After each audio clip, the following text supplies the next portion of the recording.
The Foundation for Food and Agriculture has partnered up to launch the Crops of the Future Collaborative, a new group that will accelerate crop breeding to meet global food demand 20 to 50 years in the future. Joining us now by phone is Executive Director for the Foundation for Food and Agriculture Research, Dr. Sally Rockey. Thanks so much for joining us, Sally, and tell us about the Crops of the Future Collaborative. Well, thanks for having me. This is really an exciting collaborative that we just launched recently. It's a kind of work that our foundation was designed to do to create public-private partnerships that advance agricultural sciences. So farmers, of course, as you just mentioned, are going to face many new challenges over the course of the next 20 to 50 years, whether it be water scarcity, changing weather, or the pressures to produce more yield with less inputs.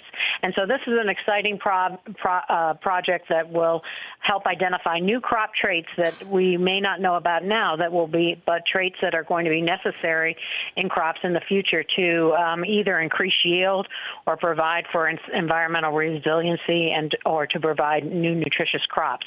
And this is a collaboration, a public-private partnership with a number of organizations, research organizations and the private sector that will use both public and private funds to benefit both those sectors. And we believe that this will greatly speed up our ability to generate new crop breeds and generate new varieties. Okay, now let's just say we continue on at the pace that you're going at 10 years down the road. How do you think that this research is going to help producers? Because at that point, I'm sure you're going to be getting a lot more input. Right. So our goal is to give farmers the crops that they need so they don't either experience decreased yield, actually experience increased yield because of maybe changes to weather and environment. And of course, we rely on farmers to produce the food, and farmers rely on science to help them produce it. So 10 years down the road, we hope that we will have developed and identified those traits that we need to address some of the future issues and challenges that farmers are going to face. For example, let's say that we might be looking at drought tolerance. We know that in plants, roots are very important to drought tolerance because roots grow and seek out water.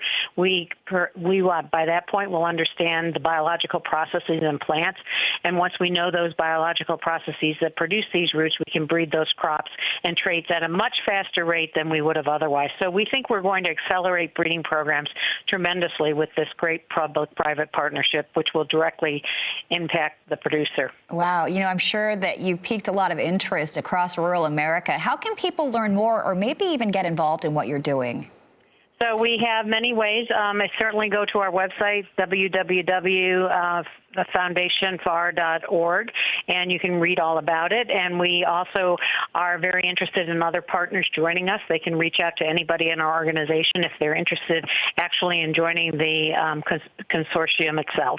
Okay, thank you so much. Foundation for Food and Agriculture Research Executive Dr. Sally Rockey, we appreciate your time today. Well, you can catch Western Sports Roundup with Steve Kenyon and Amy Wilson tonight at 6 p.m. Eastern only on Rural Radio, Channel 147 on Sirius XM. Tonight on Western Sports Roundup, we broadcast from Estes Park, Colorado. They'll talk with bull rider Scotty Knapp and Denny Gentry from the World Series of Team Roping. Plus, get a preview of this weekend's rodeos as well. That's all tonight on Rural Radio 147 on Sirius XM. And stay with us. Meteorologist Tim Ross has your forecast, the latest drought monitor coming your way at 40 after the hour.